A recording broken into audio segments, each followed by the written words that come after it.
하나님 말씀 창세기 1장 9절에서 13절 말씀입니다.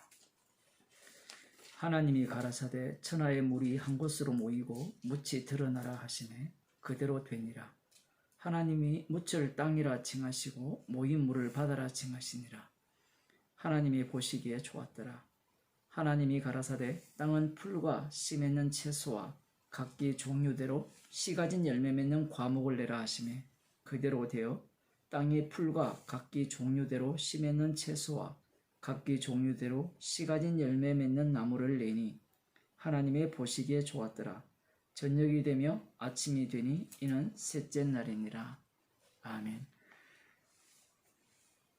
하나님께서 창조하는 방식이 첫째 날도 그렇고 둘째 날도 그렇고 오늘 우리들이 살펴보는 본문 셋째 날도 그렇고 나눕니다.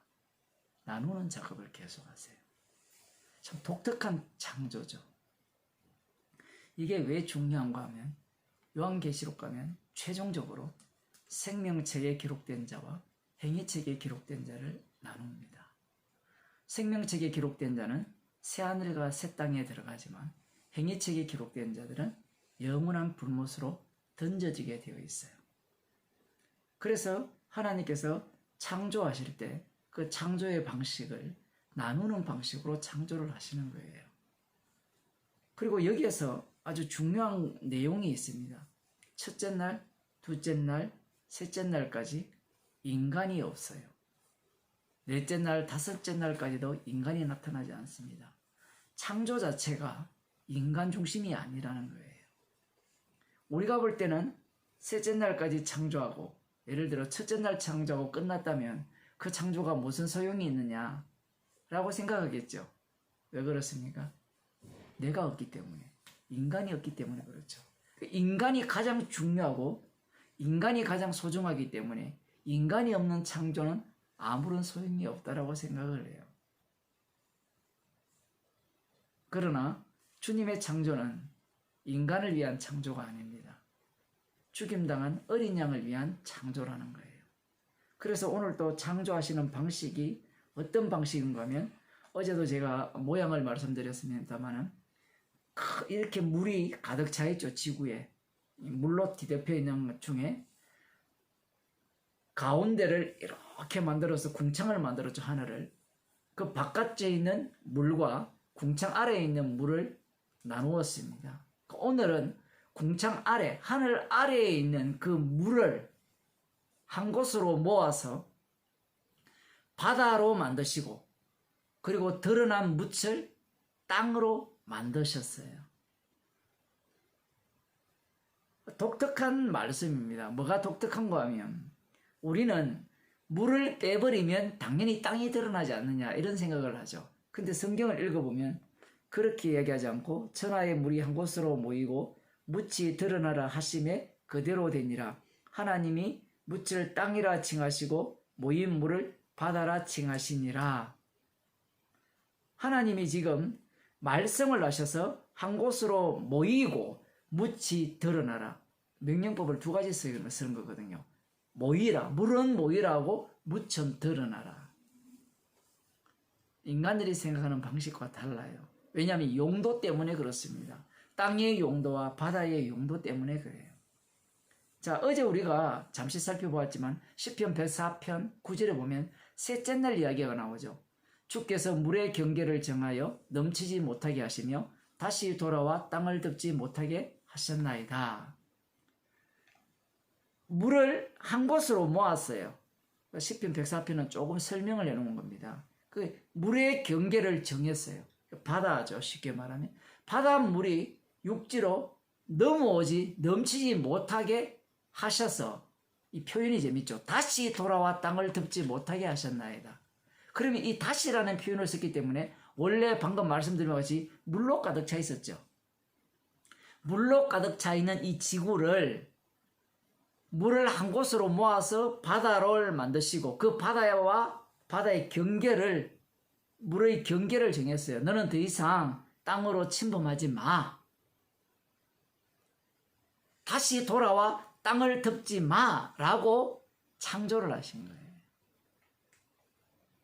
그런데 창세기 7장 11절을 보면 어제 제가 본문을 보내드린 그 내용에 담겨 있죠. 노아 홍수 때 물이 땅을 어떻게 합니까? 침범해 버리죠. 하늘에 물이 쏟아지고 창에 의해 물이 쏟아지고 땅의 샘들이 솟아나와서 어떻게 되었습니까? 지구가 셋째 날 창조 전으로 돌아가 버렸죠. 여기에서 무엇을 알 수 있는가 하면 창조 자체가 처음부터 하나님께서 의도하신 바는 파괴하기 위한 창조라는 거예요. 베드로서 3장에 하면 불로 태우기 위한 창조라는 겁니다. 그런 창조를 왜 합니까? 라고 물으신다면 질문 자체가 성립이 안 되죠. 왜? 주께서 자신의 이름을 드러내기 위해서 창조하셨기 때문에 그래요. 그래서 이 물을 한 곳으로 모으시고 그곳을 바다라 칭하시고 묻지 드러난 드러난 곳을 땅이라 칭하셔서 그 11절 이하를 보면 그 땅 위에 심어있는 채소와 나무들을 주께서 만들어내십니다. 자, 여기에서 이 셋째 날에서 가장 중요한 게 이 바다의 기능입니다. 어제도 살펴봤지만 결국은 최종적으로 이 바다에서 짐승이 올라온다고 했죠. 짐승이 올라와서 이 세상을 덮쳐버립니다. 이 세상 전체를 어둠으로 만들어버려요. 여기에서는 노아 홍수 때도 물이 덮었잖아요.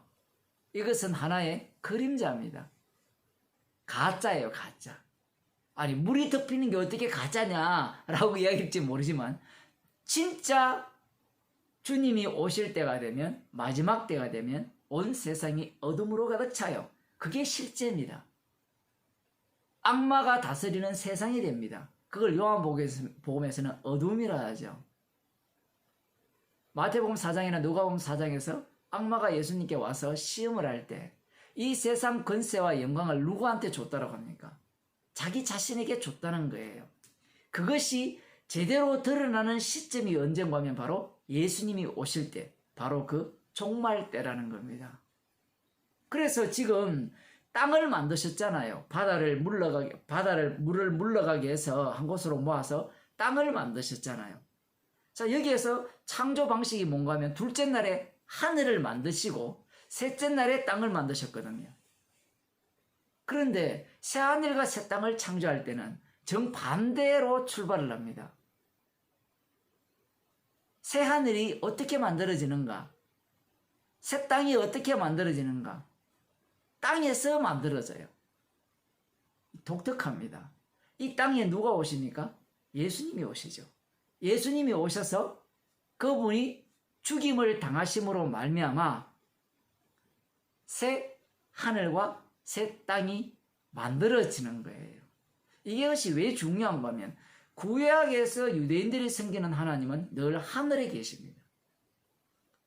하늘에서 오시게 되어 있어요. 다니엘서 7장에도 보면 그 인자가 구름 타고 하늘에서 온다고 되어 있거든요. 그런데 예수님은 땅에서 태어났어요. 땅에서 태어나셔서 땅에서 십자가에 못 박혀 죽으셨어요.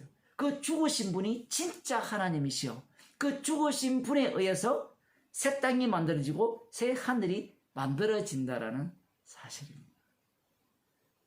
그것이 만들어지려면 이 땅 자체는 어떤 땅이 되어야 되는가 하면 원래 셋째 날 이렇게 바다가 물의 경계를 정해서 땅으로 침범하지 못하는 그 세계가 되어야 되죠. 그 세계가 되어야 되는데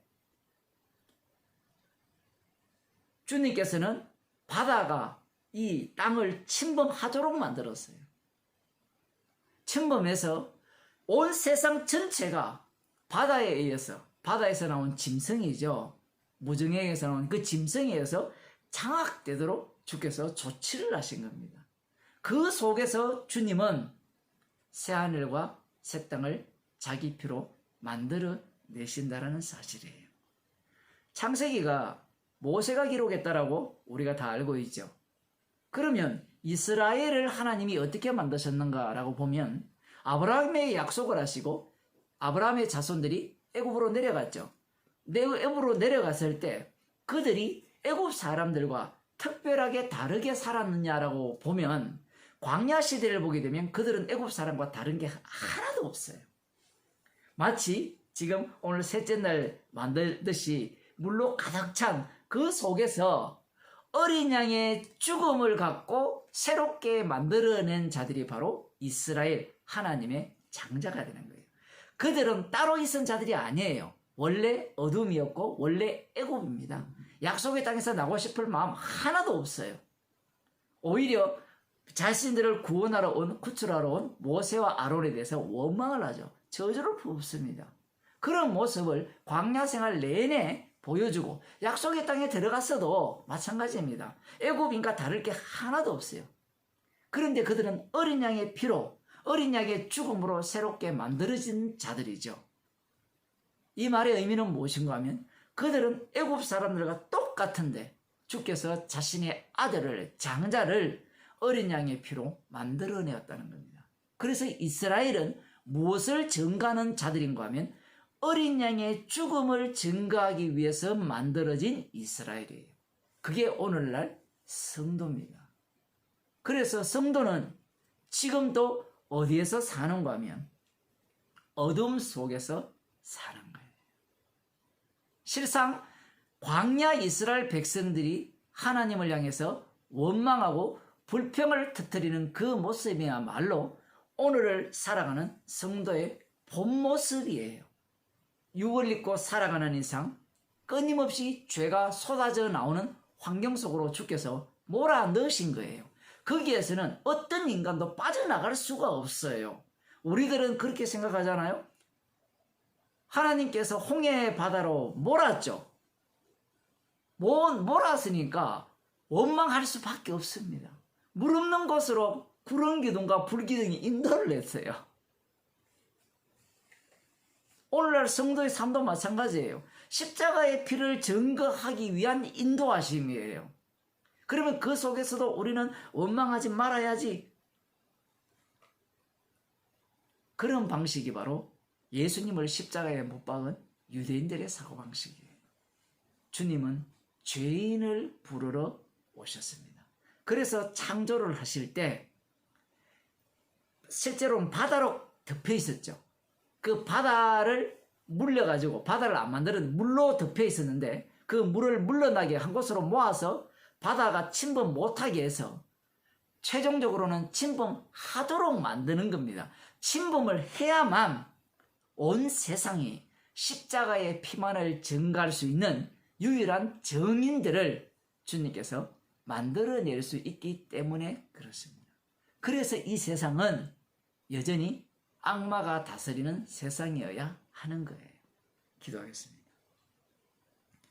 하나님 아버지, 나를 위한 세상은, 인간을 위한 세상은 주께서 만드신 적이 없고 죽임당한 어린 양의 그 피만을 정극하기 위해서 물을 한 곳에 모아 바다를 만드시고 경계를 정하셔서 다시는 침범 못하게 하셨고 다시 주께서 온 세상을 그 바다가 물이 침범해서 어둠으로 가득 차게 하셔서 그 속에서 주님의 죽으심으로 새로운 창조를, 새하늘과 새 땅을 만들어내심을 우리에게 보여주시고 알려주심을 감사드립니다.